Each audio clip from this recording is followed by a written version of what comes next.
Good evening, everybody. This is Flying Crow back at you again. It's been a long time since an update again. I keep promising updates and I keep not making them, so I apologize for that. But I always want to get to a good place, you know, where I've done a lot of things, and then I find myself just taking way too long. So I don't know how many of you out there are building your own railroads and, you know, doing it on your own, but it does take a little bit longer always than you think. I remember Wilmer had a question, was on one of his episodes, that he wanted to know what you wanted to accomplish by the end of the summer.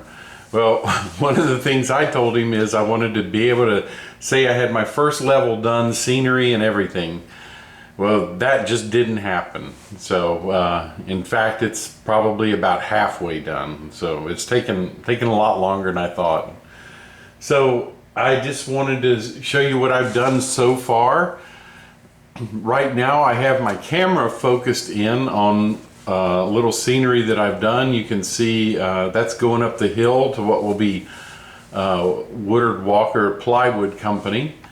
So I've up in that corner, and you can see if I pan across here that I've scenicked this hill that I have back here behind the main line. So I've got that much done, plus a little more I'll show you in a minute. So there's about I think there's about 60 trees just on this hill, so I can see I'm going to have to get busy and make a lot more trees because I only had made 70 so far. So I'm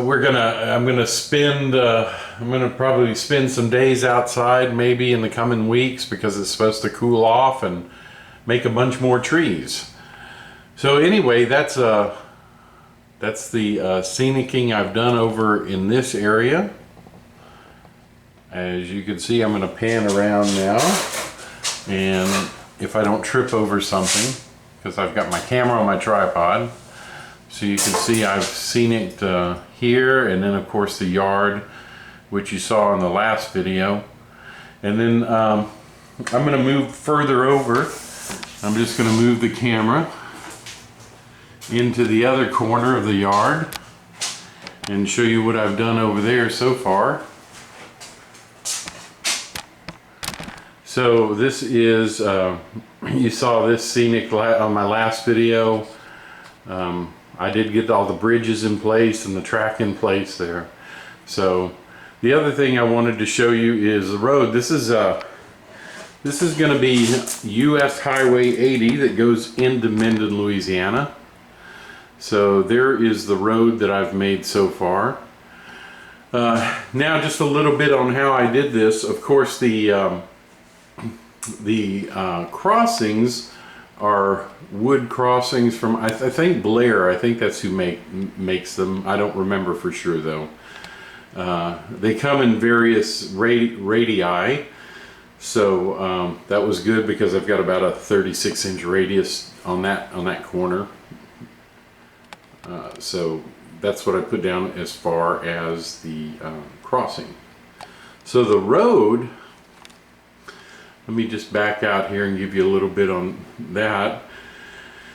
The road, and I hope you like it, and maybe you can get some ideas from the way I did mine, if you do like it.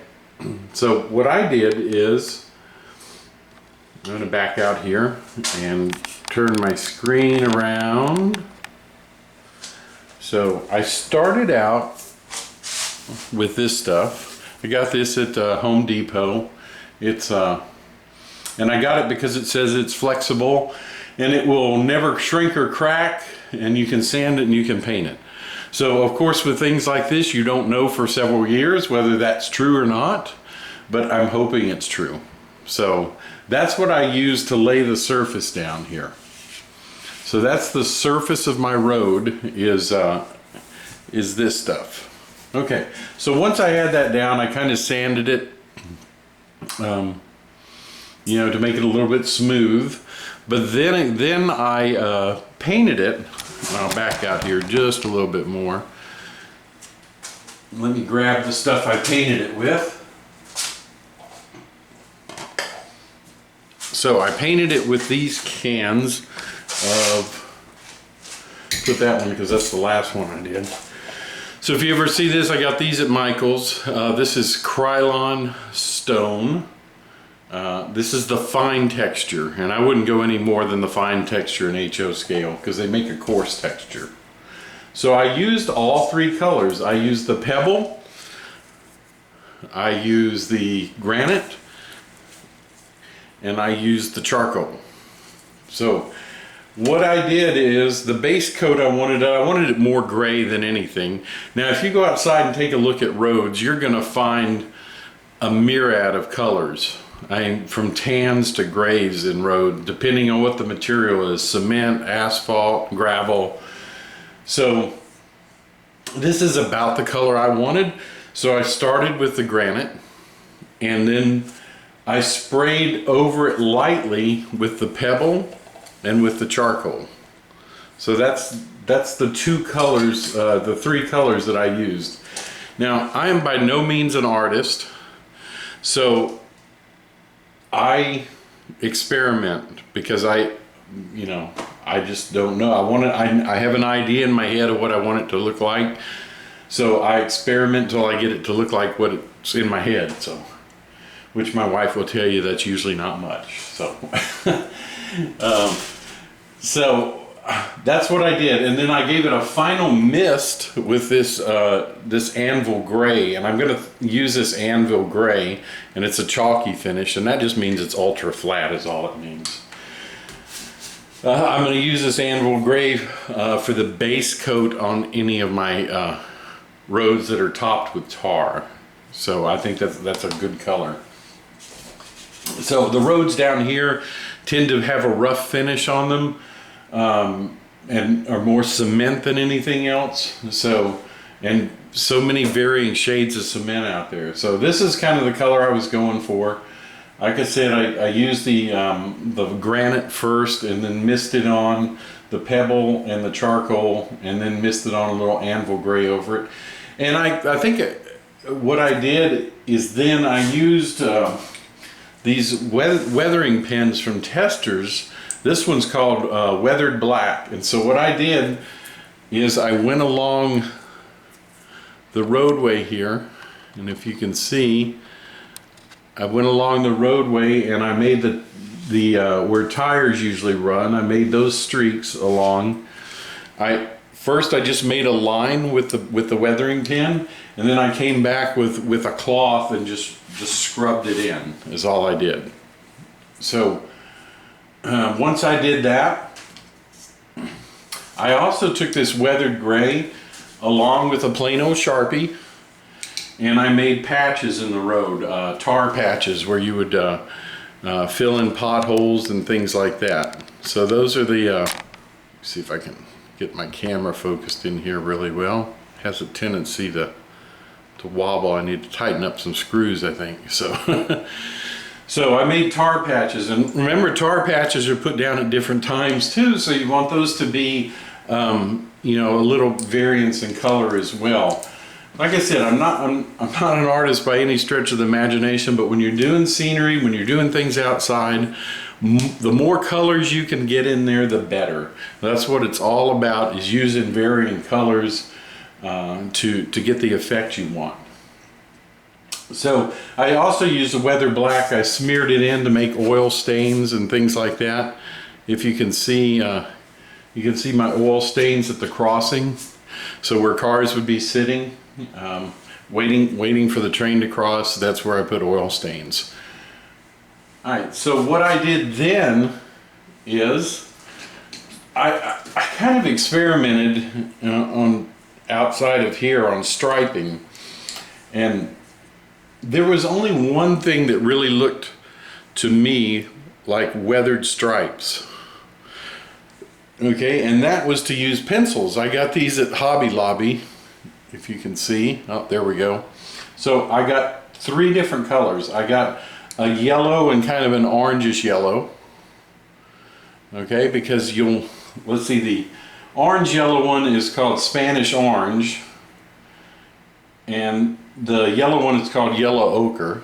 So that's the 2 yellow ones I got. Then I got of course, the white one for the stripes on the edges.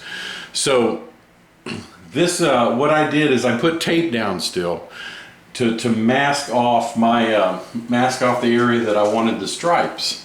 Now, the stripe width is going to be an HO scale about 1/16 of an inch wide.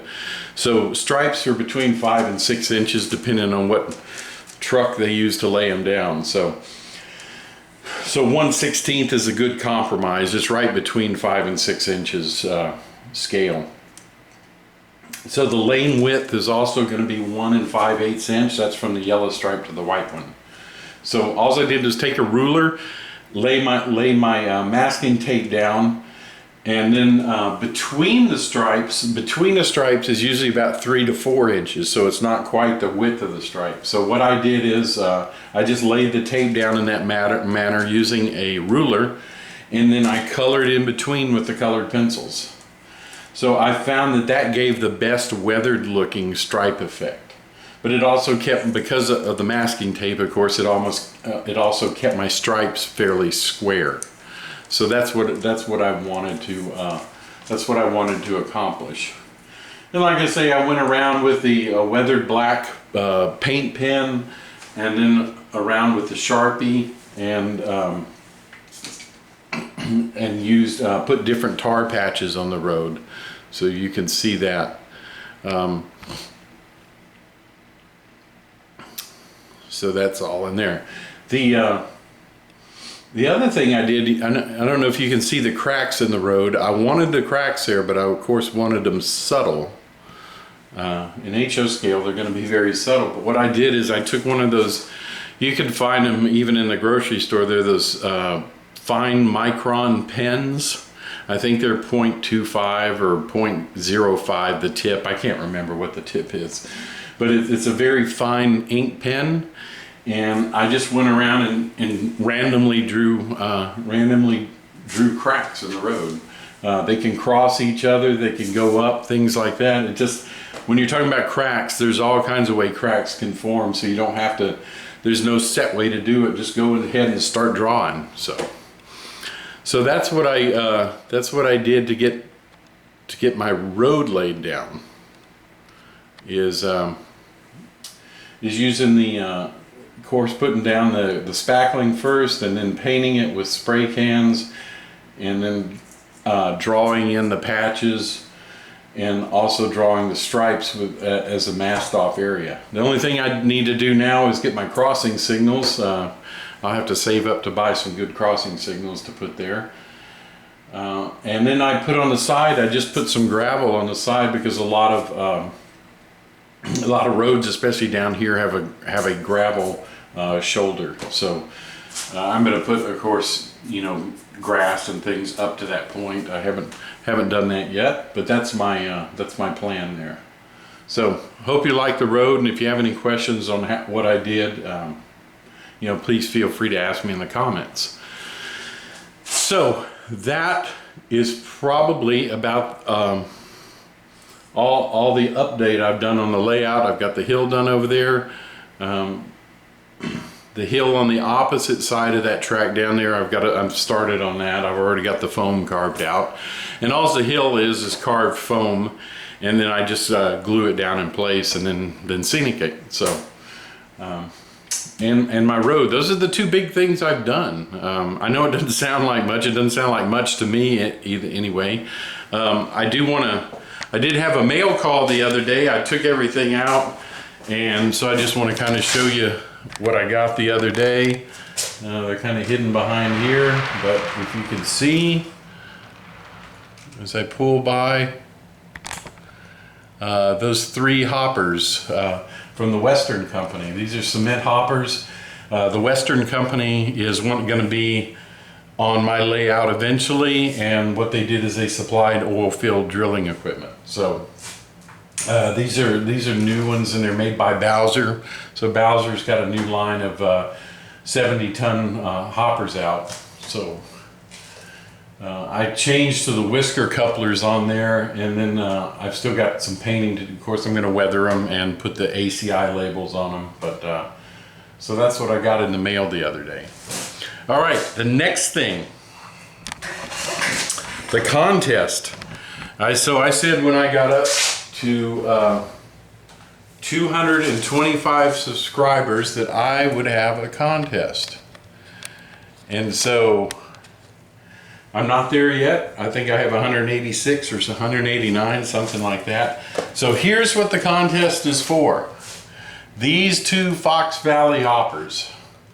Okay, they're both those aluminum deep-sided gondolas, rather. They're Southern, they're two different road names. These are brand new. I've had them out of the box and that's it. I've never run them or anything like that. So they have sat on a rail, but otherwise they're brand new. So I just put them back in the box. So these are brand new, never been used as far as running on a layout. Like I said, I've had them out, but so this is what the contest is going to be for. These two Southern high-sided gondolas. So if you're interested in that, make sure when I get up to 225 subscribers, I'll probably ask a couple questions, maybe from some of my other videos, some very obvious questions, so there's not going to be anything too hard. These are going to be the giveaway, whoever wins the contest. And like I said in the past, sorry about the N-scale guys, because I don't get any N-scale stuff, but you know, maybe I'll try in the future with some scenicking things like that to give away, so everybody, no matter what scale, will be able to participate. So these are the prizes for the contest. Whoever wins the contest will get these two Southern high-sided gondolas. So anyway, that's it for the update. And I hope that everyone has a good day. I did want to do a public service announcement, so you can turn your video off if you're done with this. All right. So this is a public service announcement, and what this is about, because I wanted to put this at the end, because it's not about trains. It's about our country, and I'm sure other countries might have have similar problems. So I know that our country is going through some great turmoil right now. So I want to call on everybody that's a believer in God to pray for our country. And I don't care what side of the political spectrum you fall on. Our leaders need prayers to lead correctly. And it doesn't matter what party they are. So you think about that if you want to do that, because I think that's the only thing that'll heal everything that's going on in this nation right now, because we're really divided, you know, and it's almost even about who hates whom and that kind of thing, which is silly, because in the long run, believe it or not, it's not going to matter. In the long run, we're only here on this earth a short time. So, and I tell you what, the older I get, the more I know that. So ask for God's blessings and their wisdom on our leaders to do everything based on what's best for the position, the job that they're in, to make the outcome what's best for the country and not for political gain. So we have to remember that, especially those of us that do believe in God and trust Christ, and that's what I wanted to say about that. So if you didn't turn off the video before this, hey, that's fine too. So I'm not doing this for monetary gain or anything, and as you know, my channel doesn't even have you know, ads on it or anything. So I'm not getting any money for this. I'm not getting paid for this, and don't want to be. So just remember that. Everyone have a blessed day, and you know, if you have any questions or comments, please leave them for me, and like and subscribe if you want to, and I will see you on the next update.